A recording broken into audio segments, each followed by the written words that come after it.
Welcome back, everybody. Today is day 8 of our Read Aloud Together, our Tea with Jane Eyre. And before we get started, I wanted to welcome you and let you know that we are, I'm enjoying today's tea. It's an herbal ambrosia loose leaf tea. Since somebody asked the other time what kind of tea, this one's by a company called Artisans of Tea. This was a gift, and so I'm not sure where it came from. Actually, I think it was a Christmas present. But let's see. This one, it has, again, a really nice smell. I'm totally into the smells of my tea. This one is a blend of rose hips, honeybush, rooibos, orange peel, lemongrass, lemon myrtle, hibiscus, marigold, and natural flavors, whatever that is. The funny thing is, when I had this over the weekend, I thought it had like a cherry scent to it. Oh no! I'm not sure if it's not steeped enough or I just put too much water. Oh, this is really weak. Oh no. All right, let's let it steep some more. This is really, really weak. So either I did not put enough or I didn't let it steep long enough. Oh, this is actually very sad because it was lovely when I had it over the weekend. Ah, bummer. Okay. Well, next time I'll be sure to do a practice taste before I start up. Sorry, guys. Okay. That is a sad start to our story time. Fortunately, this is going to be a good chapter. Where we left off in Jane Eyre, at the end of chapter 10, what had happened in chapter 10 was that Jane, after 8 years of being a student and instructor at Lowood Institution, decided that she wanted to move on. Her favorite instructor, the headmistress, Miss Temple, had gotten married and left the school, and Jane decided she needed something different.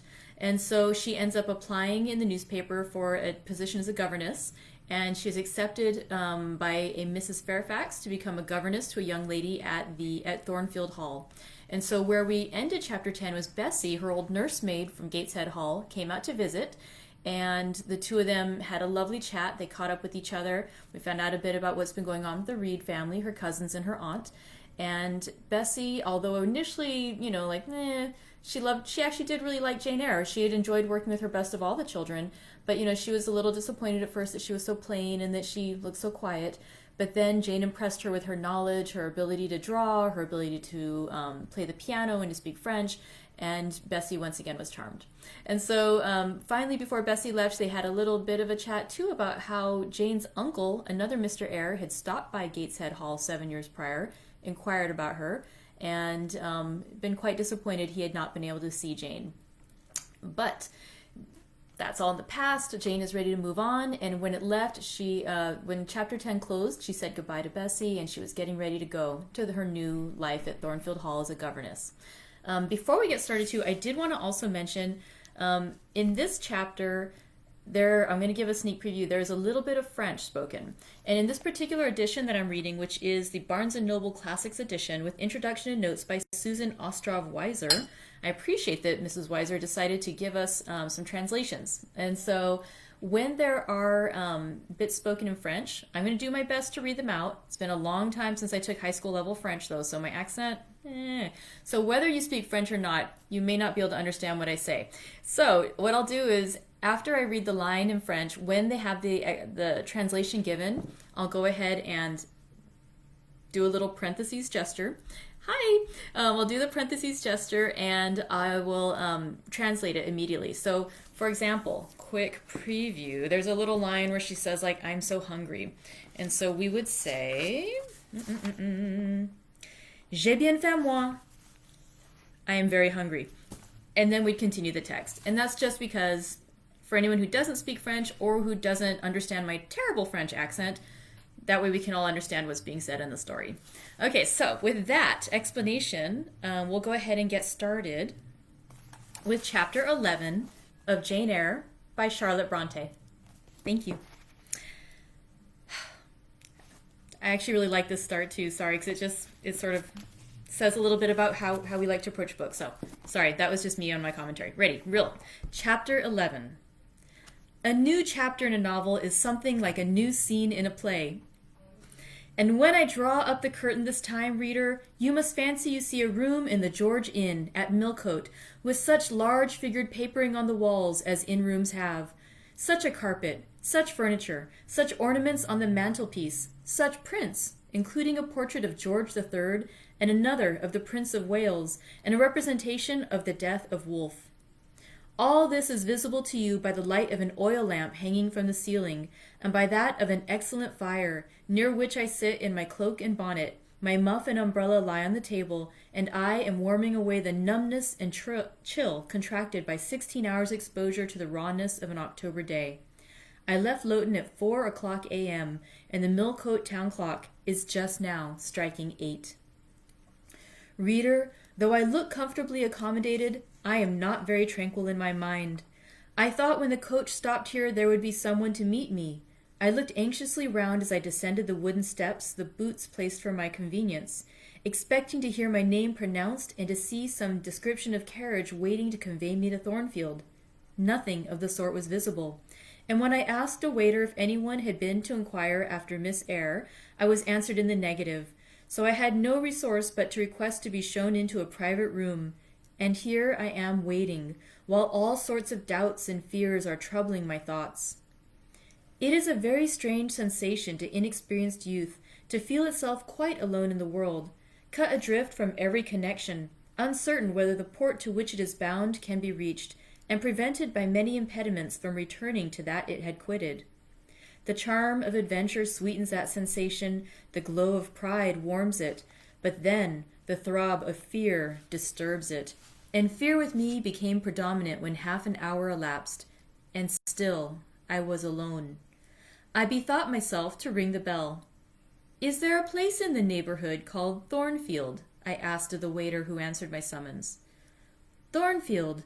Don't know, ma'am. I'll inquire at the bar." He vanished, but reappeared instantly. "Is your name Eyre, miss?" "Yes." "Person here waiting for you." I jumped up, took my muff and umbrella, and hastened into the inn passage. A man was standing by the open door, and in the lamp-lighted street I dimly saw a one-horse conveyance. "This will be your luggage, I suppose," said the man, rather abruptly when he saw me, pointing to my trunk in the passage. "Yes." He hoisted it on the vehicle, which was a sort of car, and then I got in. Before he shut me up, I asked him how far it was to Thornfield. "A matter of 6 miles." "How long shall we be before we get there?" "Happen an hour and a half." He fastened the car door, climbed to his own seat outside, and we set off. Our progress was leisurely, and gave me ample time to reflect. I was content to be at length so near the end of my journey, and as I leaned back in the comfortable, though not elegant conveyance, I meditated much at my ease. I suppose, thought I, judging from the plainness of the servant and carriage, Mrs. Fairfax is not a very dashing person, so much the better. I never lived among fine people but once, and I was very miserable with them. I wonder if she lives alone except this little girl. If so, and if she is in any degree amiable, I shall surely be able to get on with her. I will do my best.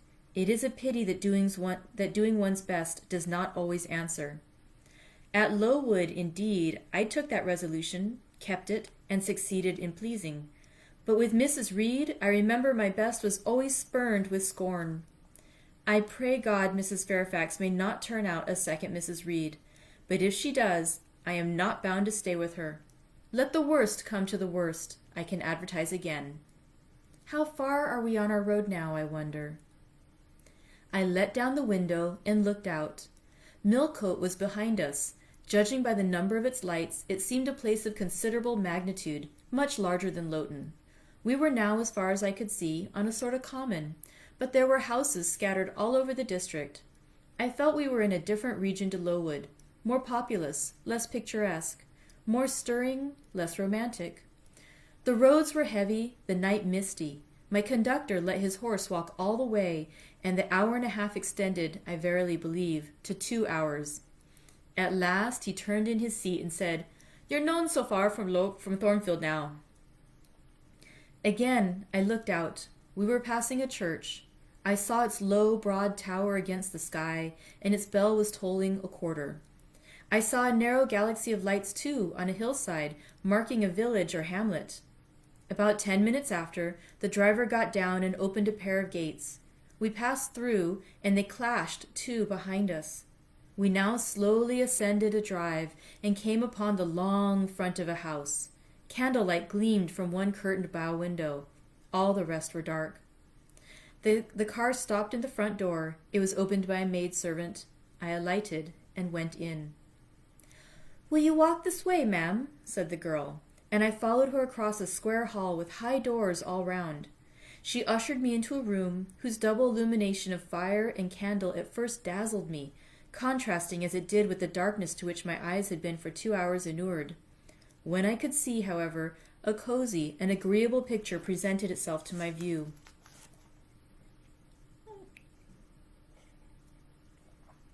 A snug small room, a round table by a cheerful fire, an armchair, high-backed and old-fashioned, wherein sat the neatest imaginable little elderly lady, in widow's cap, black silk gown, and snowy muslin apron, exactly like what I had fancied Mrs. Fairfax, only less stately and milder looking.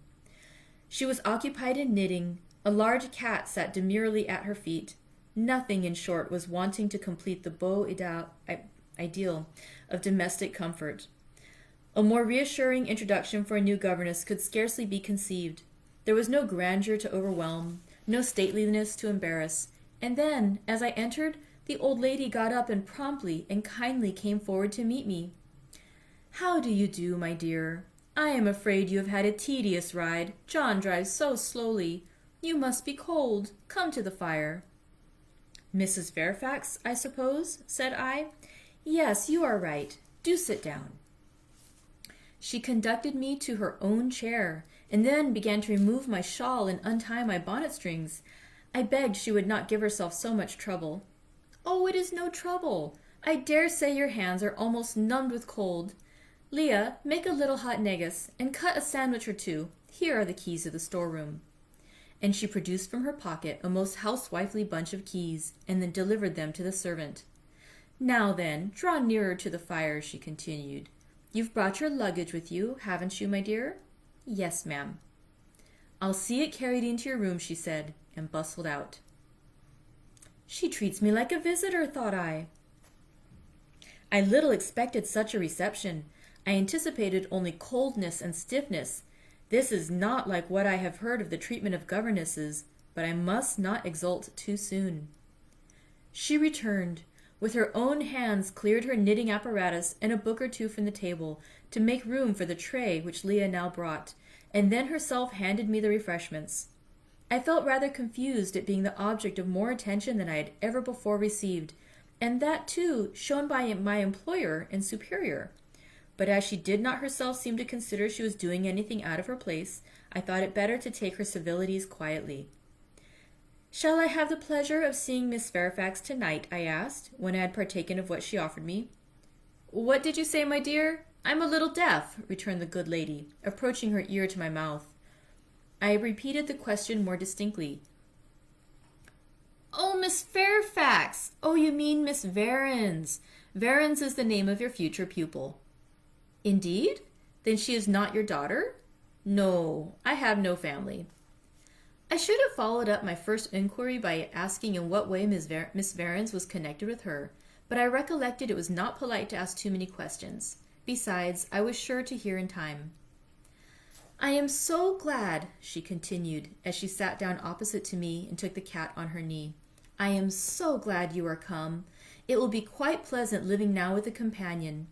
To be sure, it is pleasant at any time, for Thornfield is a fine old hall, rather neglected of late years perhaps, but still it is a respectable place. Yet, you know, in winter time one feels dreary quite alone in the best quarters. I say alone.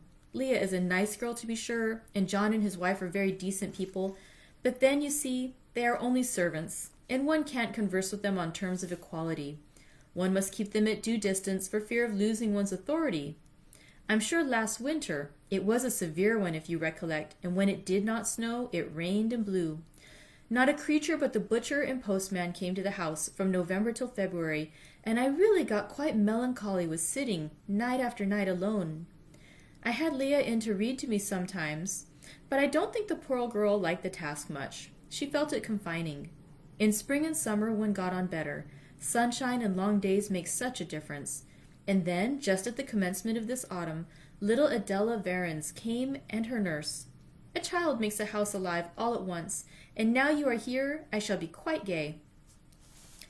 My heart really warmed to the worthy lady as I heard her talk, and I drew my chair a little nearer to her and expressed my sincere wish that she might find my company as agreeable as she anticipated.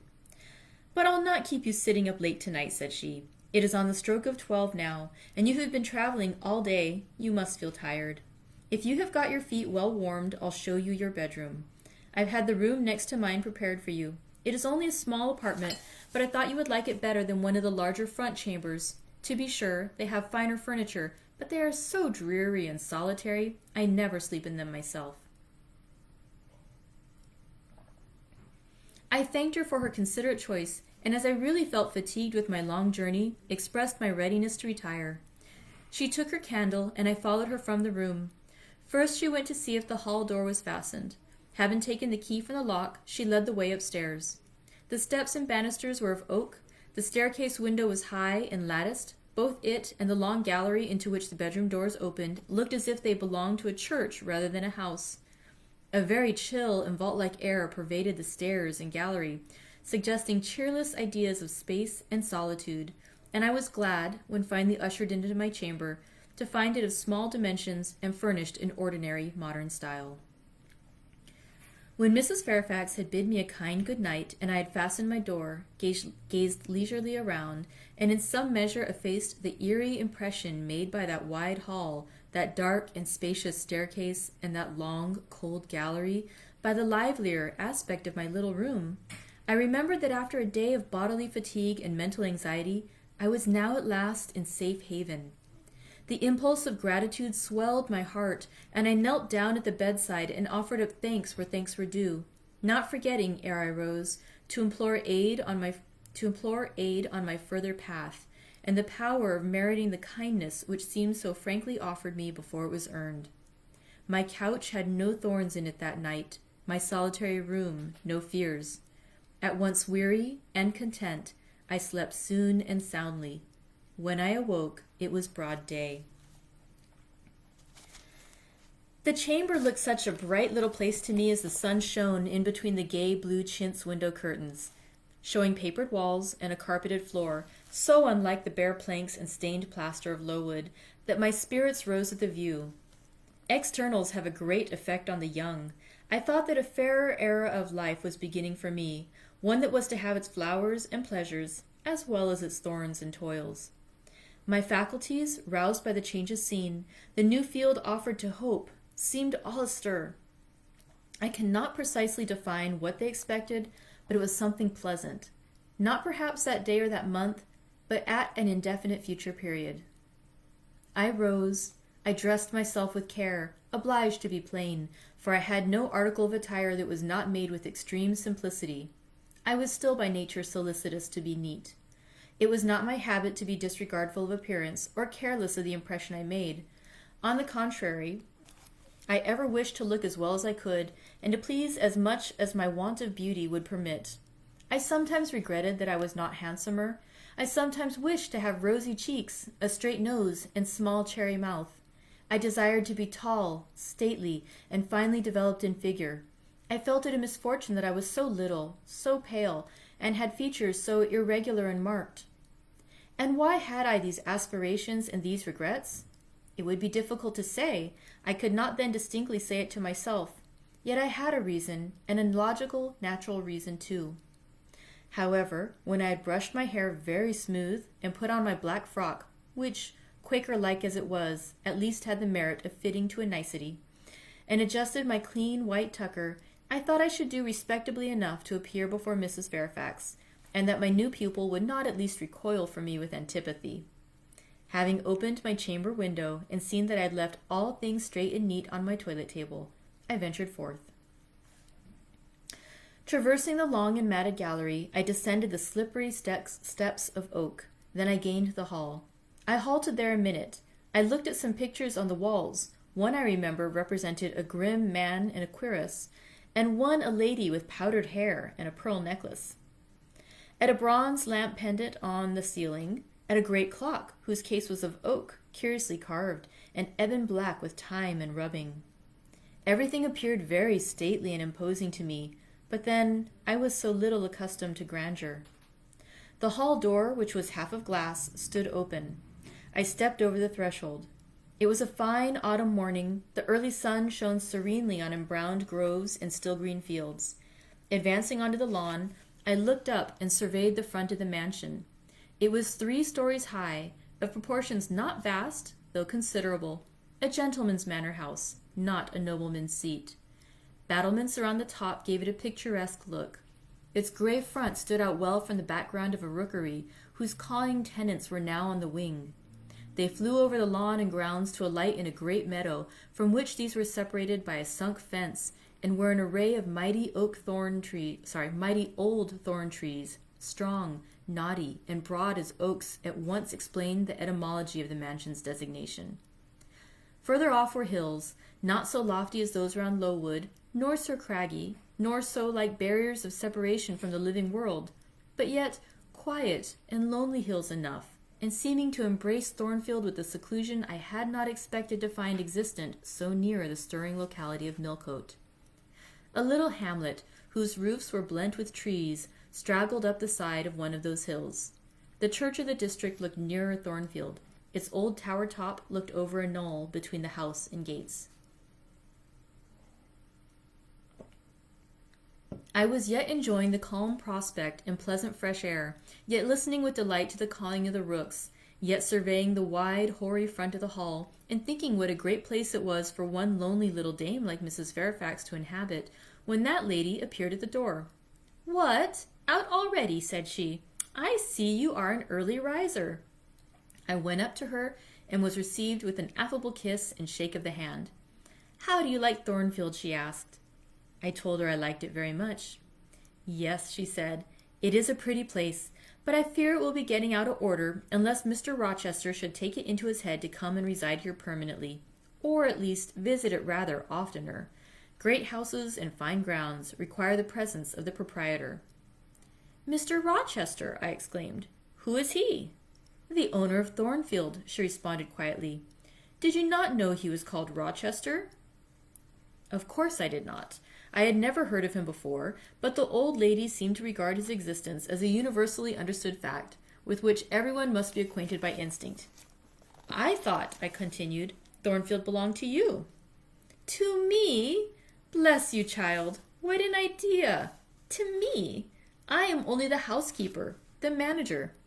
To be sure, I am distantly related to the Rochesters by the mother's side, or at least my husband was. He was a clergyman, incumbent of Hay, that little village yonder on the hill, and that church near the gates was his. The present Mr. Rochester's mother was a Fairfax, and second cousin to my husband, but I never presume on the connection. In fact, it is nothing to me. I consider myself quite in the light of an ordinary housekeeper. My employer is always civil, and I expect nothing more." "And the little girl, my pupil?" "She is Mr. Rochester's ward. He commissioned me to find a governess for her. He intends to have her brought up in shire, I believe. Here she comes with her Bun, as she calls her nurse." The enigma then was explained. This affable and kind little widow was no great dame, but a dependent like myself. I did not like her the worse for that. On the contrary, I felt better pleased than ever.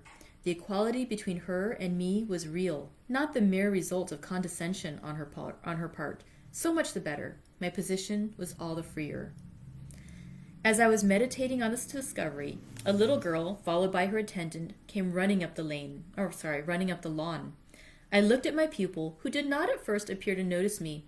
She was quite a child, perhaps 7 or 8 years old, slightly built, with a pale, small-featured face, and a redundancy of hair falling in curls to her waist. "Good morning, Miss Adela," said Mrs. Fairfax. "Come and speak to the lady who is to teach you, and to make you a clever woman some day." She approached. "C'est là ma gouvernante?" "Is that my governess?" said she, pointing to me and addressing her nurse, who answered, "Mais oui, certainement." "Why, yes, of course." "Are they foreigners?" I inquired, amazed at hearing the French language. The nurse is a foreigner, and Adela was born on the continent and, I believe, never left it till within 6 months ago. When she first came here she could speak no English. Now she can make shift to talk it a little. I don't understand her. She mixes it so with French. But you will make out her meaning very well, I dare say. Fortunately, I had the advantage of being taught French by a French lady, and as I had always made a point of conversing with Madame Pierrot as often as I could, and had, besides, during the last 7 years, learned a portion of French by heart daily, applying myself to take pains with my accent and imitating as closely as possible the pronunciation of my teacher, I had acquired a certain degree of readiness and correctness in the language, and was not likely to be much at a loss with Mademoiselle Adela. She came and shook hands with me when she heard that I was her governess, and as I led her into breakfast, I addressed some phrases to her in her own tongue. She replied briefly at first, but after we were seated at the table and she had examined me some 10 minutes with her large hazel eyes, she suddenly commenced chattering fluently. "Ah," cried she in French, "you speak my language as well as Mr. Rochester does. I can talk to you as I can to him, and so can Sophie. She will be glad. Nobody here understands her. Madame Fairfax is all English. Sophie is my nurse. She came with me over the sea in a great ship with a chimney that smoked. How it did smoke! And I was sick, and so was Sophie, and so was Mr. Rochester. Mr. Rochester lay down on a sofa in a pretty room called the salon, and Sophie and I had little beds in another place. I nearly fell out of mine. It was like a shelf. And Mademoiselle... what is your name?" "Eyre. Jane Eyre." "Eyre? Bah! I cannot say it. Well, our ship stopped in the morning before it was quite daylight, at a great city, a huge city with very dark houses, and all smoky, not at all like the pretty, clean town I came from. And Mr. Rochester carried me in his arms over a plank to the land, and Sophie came after, and we all got into a coach which took us to a beautiful large house, larger than this, and finer, called a hotel. We stayed there nearly a week. I and Sophie used to walk every day in a great green place full of trees called the park, and there were many children there besides me, and a pond with beautiful birds in it that I fed with crumbs." "Can you understand her when she runs on so fast?" asked Mrs. Fairfax. I understood her very well, for I had been accustomed to the fluent tongue of Madame Pierrot. "I wish," continued the good lady, "you would ask her a question or two about her parents. I wonder if she remembers them." "Adele," I inquired, "with whom did you live when you were in that pretty, clean town you spoke of?" "I lived long ago with Mamma, but she is gone to the Holy Virgin. Mamma used to teach me to dance and sing and to say verses. A great many gentlemen and ladies came to see Mamma, and I used to dance before them, or to sit on their knees and sing to them. I liked it. Shall I let you hear me sing now?"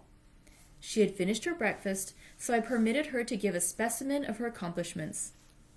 Descending from her chair, she came and placed herself on my knee. Then folding her little hands demurely before her, shaking back her curls, and lifting her eyes to the ceiling, she commenced singing a song from some opera.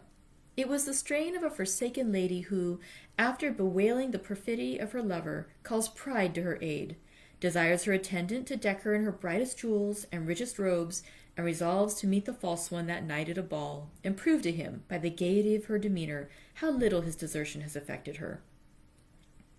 The subject seemed strangely chosen for an infant singer, but I suppose the point of the exhibition lay in hearing the notes of love and jealousy warbled with the lisp of childhood, and in very bad taste that point was. At least, I thought so.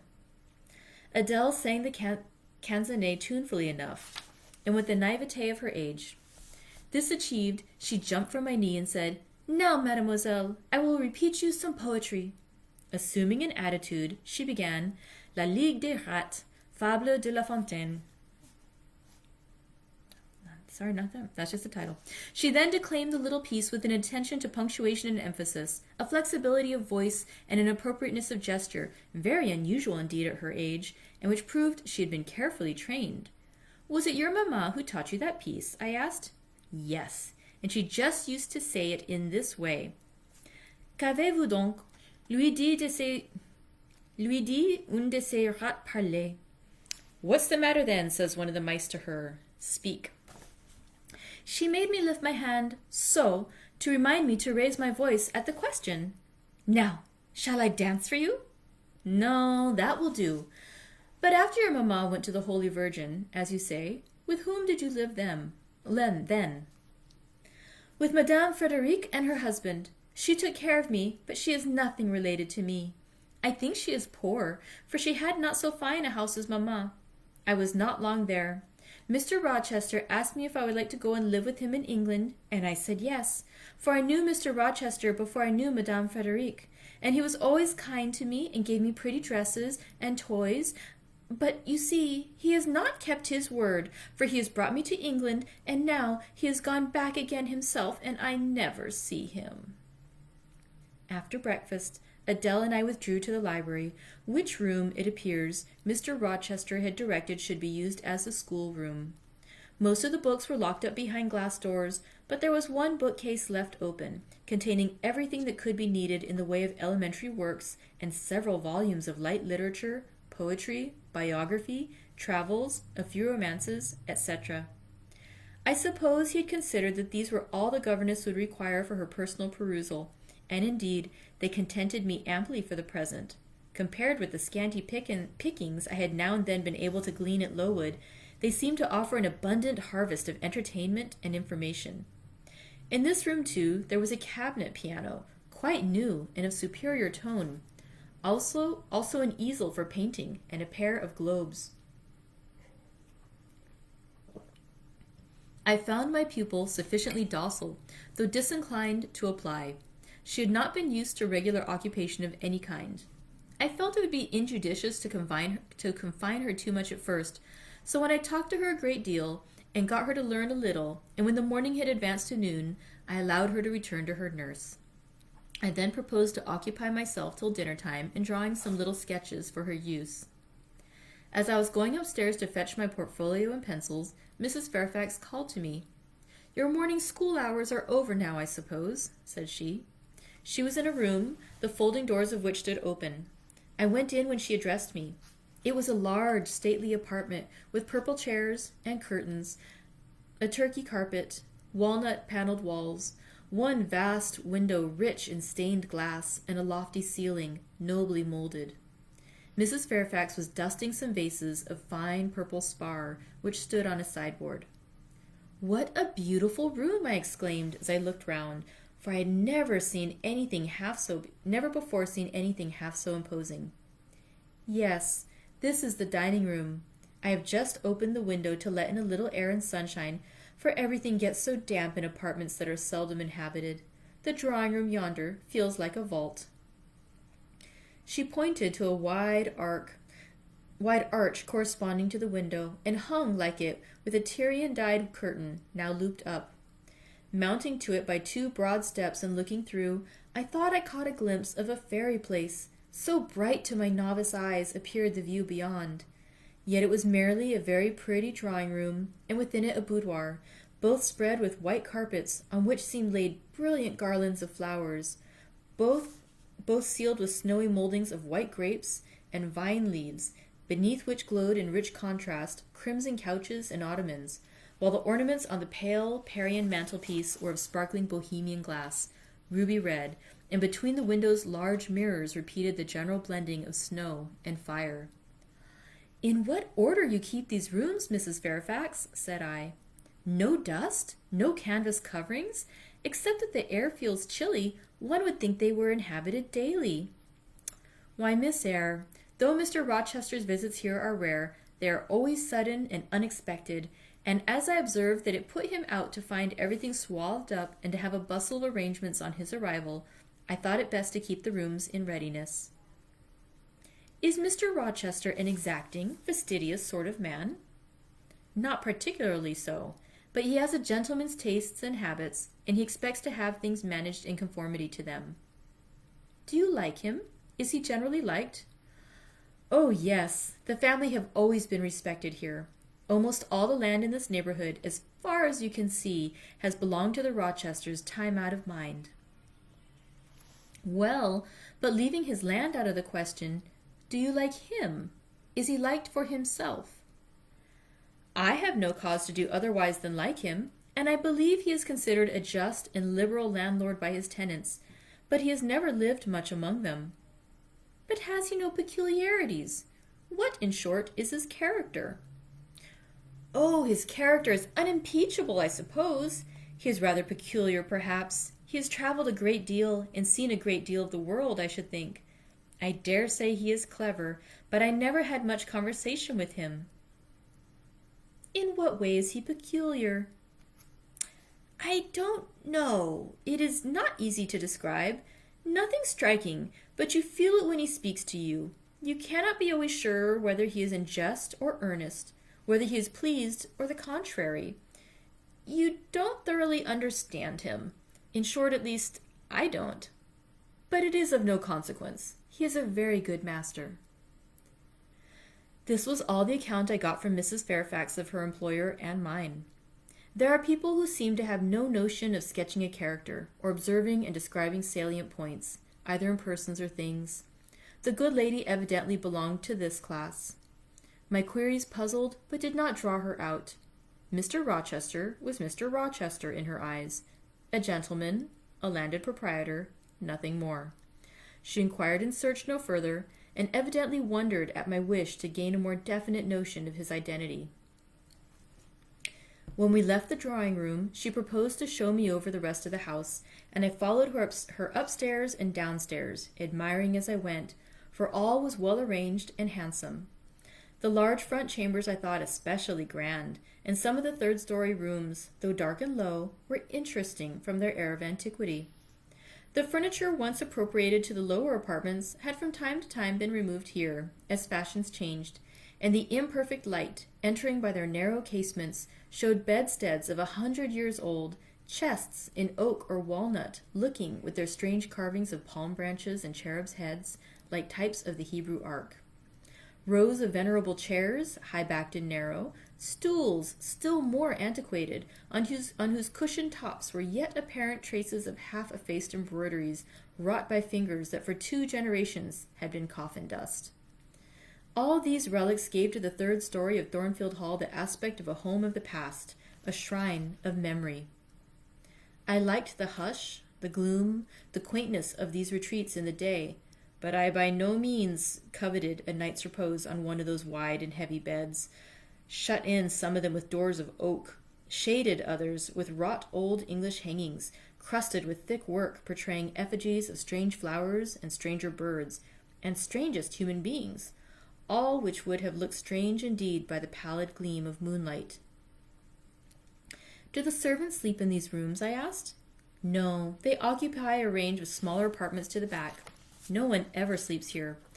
One would almost say that, if there were a ghost at Thornfield Hall, this would be its haunt.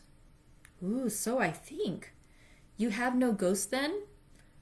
None that I ever heard of, returned Mrs. Fairfax, smiling. Nor any traditions of one? No legends or ghost stories? I believe not. And yet it is said the Rochesters have been rather a violent than a quiet race in their time. Perhaps, though, that is the reason they rest tranquilly in their graves now. Yes, after Light's fitful fever, they sleep well, I muttered. Where are you going now, Mrs. Fairfax? For she was moving away. On to the Leads. Will you come and see the view from thence?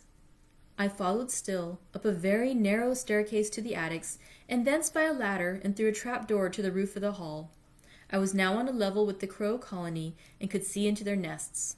Leaning over the battlements and looking far down, I surveyed the grounds laid out like a map, the bright and velvet lawn closely girdling the gray base of the mansion, the field, wide as a park, dotted with its ancient timber, the wood, dun and sere, divided by a path visibly overgrown, greener with moss than the trees were with foliage, the church at the gates, the road, the tranquil hills, all reposing in the autumn day's sun, the horizon bounded by a propitious sky, azure, marbled with pearly white. No feature in the scene was extraordinary, but all was pleasing. When I turned from it and repassed the trap-door, I could scarcely see my way down the ladder. The attic seemed black as a vault, compared with that arch of blue air to which I had been looking up, and to that sun-lighted scene of grove, pasture, and green hill, of which the hall was the center and over which I had been gazing with delight. Mrs. Fairfax stayed behind a moment to fasten the trap door. I, by dint of groping, found the outlet from the attic and proceeded to descend the narrow garret staircase. I lingered in the long passage to which this led, separating the front and back rooms of the third story. Narrow, low, and dim, with only one little window at the far end, and looking with its 2 rows of small black doors all shut, like a corridor in some Bluebeard's castle. While I paced softly on, the last sound I expected to hear in so still a region, a laugh, struck my ear. It was a curious laugh, distinct, formal, mirthless. I stopped. The sound ceased, only for an instant. It began again, louder, for at first, though distinct, it was very low. It passed off in a clamorous peal that seemed to awake an echo in every lonely chamber, though it originated but in one, and I could have pointed out the door whence the accents issued. "Mrs. Fairfax," I called out, for I now heard her descending the great stairs. "Did you hear that loud laugh? Who is it?" "Some of the servants, very likely," she answered. "Perhaps Grace Poole." "Did you hear it?" I again inquired. "Oh, yes, plainly. I often hear her. She sews in one of these rooms. Sometimes Leah is with her. They are frequently noisy together." The laugh was repeated in its low, syllabic tone and terminated in an odd murmur. "Grace!" exclaimed Mrs. Fairfax.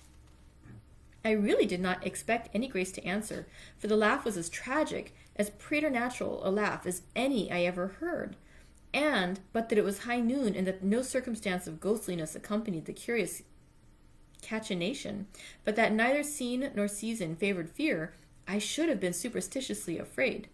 However, the event showed me I was a fool for entertaining a sense even of surprise. The door nearest me opened, and a servant came out, a woman of between 30 and 40, a set, square-made figure, red-haired, and with a hard, plain face. Any apparition less romantic or less ghostly could scarcely be conceived. "Too much noise, Grace," said Mrs. Fairfax. "Remember directions." Grace curtsied silently and went in. "She is a person we have to sew and assist Leah in her housemaid's work," continued the widow. "Not altogether unobjectionable in some points, but she does well enough. By the by, how have you got on with your new pupil this morning?" The conversation thus turned on Adele, continued till we reached the light and cheerful region below. Adele came running to meet us in the hall, exclaiming, "Mesdames, vous êtes servies." "Ladies, dinner is served," adding, "J'ai bien faim, moi." I am very hungry. We found dinner ready and waiting for us in Mrs. Fairfax's room. And thus concludes chapter 11. So thank you very much for joining us. I'm going to brew another mug of this tea, and I'll post a picture later on, because it really is a beautiful tea, and I'm so sorry that I put too much water and didn't put enough of the tea in with it. I'm very sad that I messed up tea for today. But I'm hoping that you guys all had wonderful teas, and that you posted about it in the notes, and I will put a picture of our other tea, because this is not terrible tasting. I like water too, but it's just a little disappointing because I know how good it could be. So, on that note, I hope you have a wonderful, wonderful weekend. I'll see you guys next week. Oh, by the way, too, I'll post about it also, but another librarian, our neighboring library here at the Pacific Beach Library, one of our near neighbors is the La Jolla Branch Library, and the manager there is going to start doing a read aloud there on, I believe it's Monday, Wednesday, Friday, and they're doing adventure and mystery stories, and they're starting with the short story with Sherlock Holmes. And so that's going to be next Monday. He's doing his read alouds at 4 o'clock. I will post about it, so if you're interested in joining that group and hearing more stories, it's always fun. So thank you very much for coming today to read Jane Eyre with me and having your tea or water, whatever beverage you're enjoying. And I hope you have a lovely, lovely weekend. I'll see you next week. Bye-bye.